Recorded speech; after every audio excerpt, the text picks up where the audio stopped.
محمد. وقال الله تعالى في كلامه المجيد وفي الفرقانه الحميد: يا أيها الذين آمنوا استعينوا بالصبر والصلاة.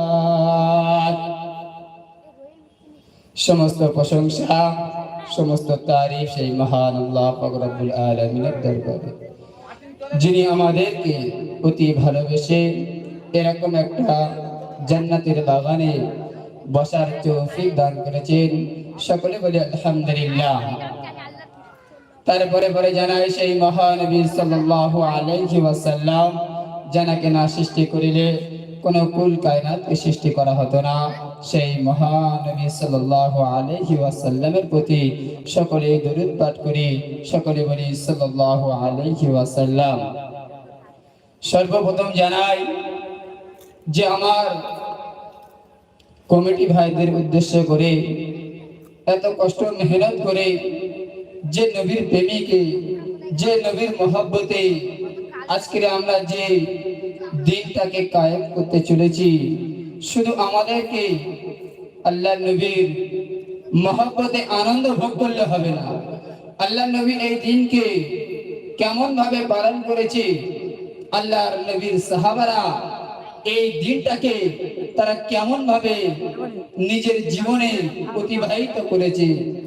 তিনি এই দিনে জন্মগ্রহণ করেছিল এবং এই দিনে তিনি আবার মৃত্যুবরণ করেছিল। আল্লাহ নবী সাল্লাল্লাহু আলাইহি ওয়াসাল্লাম এই দিনে রোজা রাখতেন, কিন্তু আমরা সেই রোজাটা পালন করতে পারি না।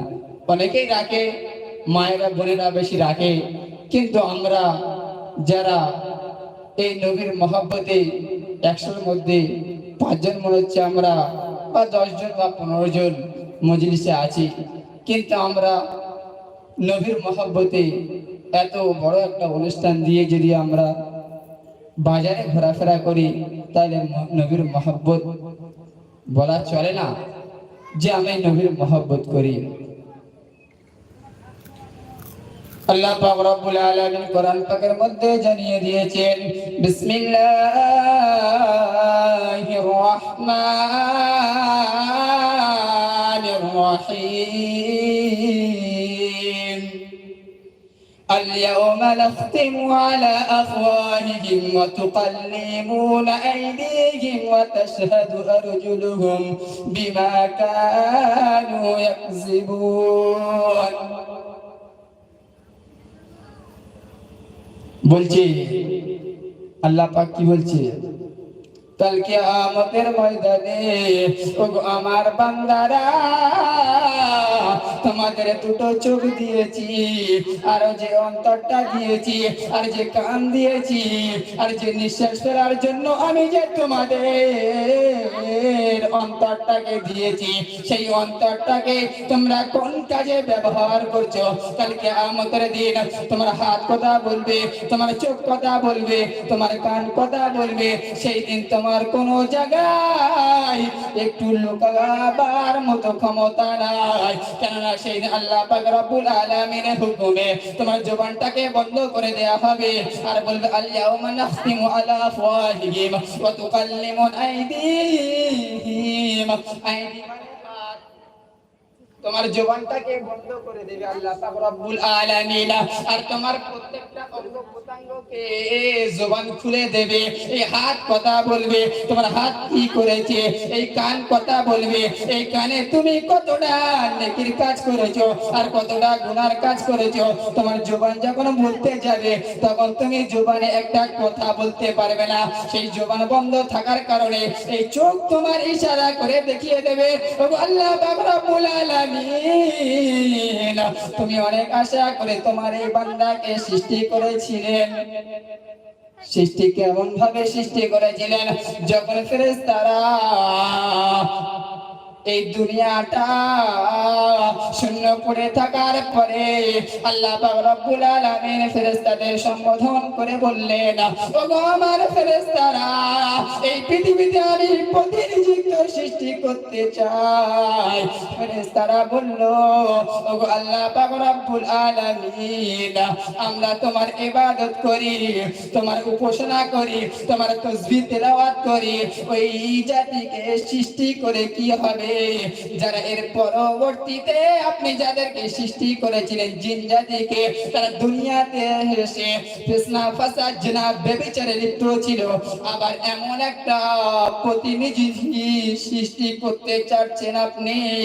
আপনারা যদি ওরকম করেন, আল্লাহ পাক রব্বুল আলামিন বললেন, ইন্নী আ'লামু মা লা তা'লামুন, আমি আল্লাহ পাক রব্বুল আলামিন যে বিষয় বেশি অবগত আছি, ওগো আমার ফেরেশতারা তোমরা তার কিছুই জানো না। অর্থাৎ আমি আমার মানব জাতিকে সৃষ্টি করতে চাই। আল্লাহ পাক রব্বুল আলামিন যখন এই ইনসানকে সৃষ্টি করলেন, সৃষ্টি করার পরে তাকে পরিপূর্ণভাবে সৃষ্টি করা হলো, প্রথম ফেরেশতাকে পাঠিয়ে দিলেন আসমান থেকে, জমিন থেকে, এই জমিন থেকে মাটি নিয়ে যাওয়ার হুকুম করলো। সেই ফেরেশতা জমিনে এসে যখন মাটি থেকে হাত মারলো, আর মাটি এমন কান্না কান্না শুরু করলো, বলো গো আমার ফেরেশতা, এই মাটি আমাকে নিয়ে যেও না, যে বান্দাকে সৃষ্টি করবে তারা দুনিয়াতে গুনাহে লিপ্ত থাকবে, আর আমি মাটি সহ্য করতে পারবো না, দয়া করে আমাকে নিয়ে যাবেন না। প্রথম ফেরেশতা চলে গেলেন, দ্বিতীয় ফেরেশতা এলেন, আবার মাটি একই কথা বললেন, তৃতীয় ফেরেশতা আবার এলেন, মাটি একই কথা বললেন।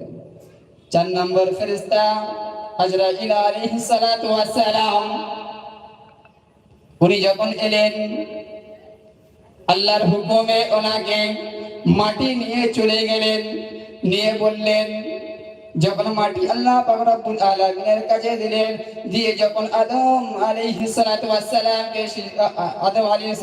সালামকে যখন পরিপূর্ণভাবে তৈরি করা হলো, তখন তাকে যখন রূহ ভিতরে দেওয়া হলো, তখন সমস্ত ফেরেশতাদেরকে হুকুম করে বললেন, ওগো আমার ফেরেশতারা, আমি আমার বান্দাকে নিজে হাতে সৃষ্টি করেছি, তোমরা আমার বান্দাকে সিজদা করো। কোরআনে বলছেন, আল্লাহ পাক রব্বুল আলামিন কোরআন পাকের মধ্যে জানিয়ে দিয়েছেন, উসজুদু লিল আদম, তোমরা সকলে মিলে আদম আলাইহিস সালাতু ওয়াস সালামকে সিজদা করো। ফাসাজাদু, সকলেই আদম আলাইহিস সালাতু ওয়াস সালামকে সিজদা করলো, ইল্লা ইবলিস, কিন্তু ইবলিস সিজদা করলো না। সে অহংকার করলো, কিন্তু ইবলিস সিজদা করলো না। কেন? তার পরিবর্তে আপনারা একটু ধীর স্থিরভাবে শোনেন, কিন্তু ইবলিস ছিল সর্দার, ছিল ফেরেশতাদের, তার এত জ্ঞান ছিল, এত তার অভিজ্ঞতা ছিল, সে কিন্তু তাকে সিজদা করলো না। আল্লাহ পাক রব্বুল আলামিন বললেন, আমি হলাম তোমার আলা, আমি যাকে সিজদা করতে হুকুম দিয়েছি, তোকে সিজদা করতে কে অনুমতি বারণ করেছে? তোকে সিজদা করতে বারণ কে করেছে? তখন ইবলিস বললেন, ওগো আল্লাহ পাক রব্বুল আলামিন, আমি হলাম আগুনের তৈরি, আর আদম হলো মাটির তৈরি। মাটির স্বভাব হলো নিচেই থাকা, আর আগুনের স্বভাব হলো উপরে ওঠা। আমি আগুন হয়ে মাটির কাছে মাথা নত কেমন করতে পারি? আল্লাহ পাক রব্বুল আলামিন আবার কোরআনের মধ্যে জানিয়ে দিয়েছেন, ফখরুজ, দূর হয়ে যা। কি বলছে? ফখরুজ, দূর হয়ে যা, তুই হলেন মরদুদ শয়তান। তাহলে একটু ঠান্ডা মাথায় ভেবে চিনতে, একটু মন দিয়ে শুনো না, যারা মায়েরা বোনেরা আপনারা একটু ভালো করে শুনো না। ইবলিস যদি এত বড় জ্ঞানী হওয়ার কারণে, মাত্র একটা সিজদার কারণে যে যদি শয়তান হয়ে যায়, আর কিয়ামত পর্যন্ত সে কোনোদিন জান্নাতে যেতে পারবে না। আর তুমি আমি সারা দিন আল্লাহর হুকুম 5 ওয়াক্ত নামাজ কিভাবে ছেড়ে বিনা দ্বিধায় বিছানায় ঘুমায়? ইবলিস আল্লাহ পাক রব্বুল আলামিনের সিজদা করতে মাত্র অহংকার করেছিল, আর তুমি আমি 5 ওয়াক্ত নামাজ কিভাবে পার করে দিচ্ছি। বলে আমরা নবীর দিওয়ানা, কিন্তু মুখে দাড়ি রাখতে পারবো না। বলে আমরা নবীর দিওয়ানা, কিন্তু মসজিদে ঢুকতে বড় আমার লজ্জা লাগে। বলে আমরা নবীর দিওয়ানা, বলে আমরা সুদ খেতে ছাড়বো না। বলে আমরা নবীর দিওয়ানা, বাড়ি থেকে গ্রুপ লোন ছাড়া আর কিছু আমাদের চলবে না। কেন তুমি আমি এমন ব্যক্তি, তোমার মতো ভ্যান চালক সে যদি ইনকাম করে সংসার চালাতে পারে আর 5 ওয়াক্ত নামাজ পড়তে পারে, আর তুমি এত বড় চিফ মিনিস্টার হলেন, তুমি বললে যে আমার সংসারে প্রচুর বিবি বাচ্চা রয়েছে, তাদের খাওয়ার সময় দিতে পারি না, কিভাবে আল্লাহর হুকুম আদায় করব। আল্লাহ পাক রব্বুল আলামিন বললেন, এ বান্দা তুই শুনে রেখে দে, জেনে রেখে দে, আমি জানি তুই এই অজুহাতটা দিবি, সেই জন্য আমি আমার পয়গম্বরকে দিয়ে একটা নিশানা তৈরি করে রেখেছি। সুলাইমান আলাইহিস সালাতু ওয়াস সালাম এই জগতের বাদশা ছিল, এই জগতের বাদশা ছিল, কিন্তু তার 1 ওয়াক্ত নামাজ কাজা হয়নি। তুমি কত বড় ব্যবসায়ী, তুমি কত বড় তুমি কত বড় বাদশা, তোমার নামাজ কাজা হয়ে যাচ্ছে, আর তুমি বলছো যে আমার এই ব্যবসার কারণে নামাজ পড়তে পারিনি। অনেক মায়েরা বোনেরা বলে যে আমি আমার স্বামীর কারণে নামাজ পড়তে পারিনি। আল্লাহ পাক রব্বুল আলামিন বলছে, হে বান্দি শুনে রেখে দে, জেনে রেখে দে, তোমার বা তোমার স্বামীর জন্য তুমি নামাজ পড়তে পারো না, তুমি একটু মন দিয়ে আর কান দিয়ে শুনে রেখে দাও, ফিরাউনের চেয়ে জুলুম স্বামী আর কেউ ছিল না, আর সেই হবে তার স্ত্রী ছিল আসিয়া, আর সেই হবে জান্নাতের 4টি রানীর মধ্যে একটা রানী। তার থেকে বড় জুলুম বাদশা আর দুনিয়ায় কাউকে পাঠায়নি। সেই জুলুম বাদশার কাছে থেকেও 1 ওয়াক্ত নামাজ কাজা করেনি। আর তুমি কত বড় স্বামীর সংসার করছো, কত বড় স্বামী তোমার জুলুম অত্যাচার করে তোমার উপরে, তুমি সেই স্বামীর অজুহাত দেখিয়ে নামাজ পড়তে পারছো না। কি খারাপ বলছি? ফেরাউনের থেকে জুলুম বাদশাকে দুনিয়ায় পাঠিয়েছে। তার স্ত্রী যদি 1 ওয়াক্ত নামাজ কাজা করে, আর তোমার আমার স্বামী কত বড় জুলুম, ওরকম জুলুম স্বামী কি কারোর আছে? অজুহাত কোথায় দেবে? অজুহাত দেওয়ার কোনো লাইন নেই, যেখানেই যাবে ধরা পড়ে যাবে, যেখানেই যাবে ধরা পড়ে যাবে, নামাজ ছাড়া কিছু নেই। আল্লাহ নবী সাল্লাল্লাহু আলাইহি ওয়াসাল্লাম হাদিসের মধ্যে জানিয়ে দিয়েছেন, মান আহাব্বা সুন্নতি ফাকাদ আহাব্বানি ওয়া মান আহাব্বানি কানা মাই ফিল জান্নাহ। বলছে যে ব্যক্তি আমার মান আহাব্বা সুন্নতি, যে ব্যক্তি আমার সুন্নতকে মহব্বত করলো, ওয়া মান আহাব্বানি, সে আমাকে মহব্বত করলো, আর যে আমাকে মহব্বত করলো সে আমার সাথে জান্নাতে যাবে। তাইলে আমরা নবীর মহব্বত করলে মুখে বললে হবে না, নবীর মহব্বত করলে কি করতে হবে?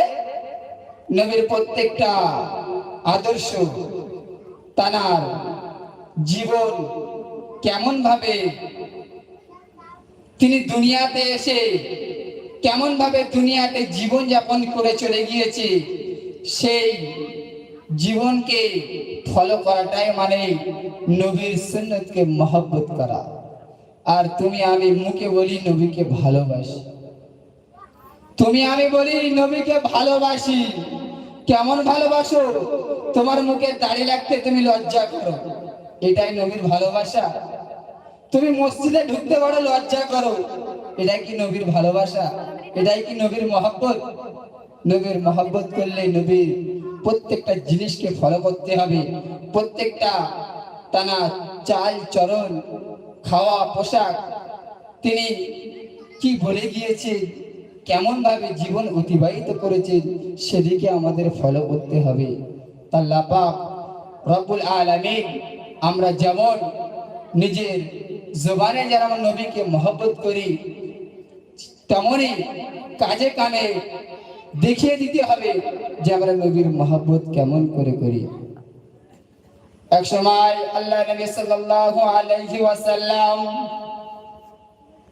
মা আয়েশা রাদিয়াল্লাহু তাআলা আনহা ওরতের উপরে দিয়ে ঘুমাচ্ছেন, আর মা আয়েশা রাদিয়াল্লাহু তাআলা আনহার চোখ থেকে দুটি টুপ করে পানি পড়লেন নবীর চেহারার উপরে। আল্লাহ নবী সাল্লাল্লাহু আলাইহি ওয়াসাল্লাম বললেন, ওগো আয়েশা তুমি কাঁদছো কেন? বলছে, কালকে আমাদের ভয়াবহ দৃশ্য মনে উঠেছে, সেই জন্য আমার চোখ থেকে পানি পড়ছে। বলছে কেন? বলছে কিয়ামতের দিন সব তো এক জায়গায় থাকবে আপনি বলছেন, আর সব থাকবে উলঙ্গ অবস্থায়, কেমন দৃশ্য হবে? আল্লাহর নবী বলছে যে কিয়ামতের দিন এরকম ভয়াবহ দৃশ্য হবে যে তোমার পাশে কে আছে সেই দেখারও সময় থাকবে না, তোমার পাশে কি অবস্থায় আছে সেই দেখার এই সময়টা তোমার কাছে থাকবে না। বলছে, আবার বলছে যে সমস্ত উম্মত উম্মাতিরা এক জায়গায় থাকবে, আপনি আপনার উম্মতকে কিভাবে চিনবেন? আল্লাহর নবী বললেন, ও আয়েশা তোমাকে কি দিয়ে বুঝায়? একদল বকরি যদি মাঠে চলাফেরা করে, সব যদি এক রঙের হয়, আর তার বিছখানে যদি একটা যদি অন্য রঙের হয়, তাকে চিনতে কি সুবিধা হবে না কঠিন হবে? বলছে না, সুবিধা হবে। বলছে আমার উম্মতকে আমি এমন ভাবে চিনব যারা দুনিয়াতে 5 ওয়াক্ত নামাজ সুন্নত মোতাবেক আল্লাহর হুকুম আদায় করবে, আর নবীর সুন্নত মোতাবেক জীবন যাপন করবে, আর 5 ওয়াক্ত নামাজ পড়তে গেলে যেসব অঙ্গ প্রত্যঙ্গগুলো প্রয়োজন পড়ে ধুইতে, সেই অঙ্গ প্রত্যঙ্গ দিয়ে যেমন নূর চমকায়, তেমন প্রত্যেকটা অঙ্গ প্রত্যঙ্গ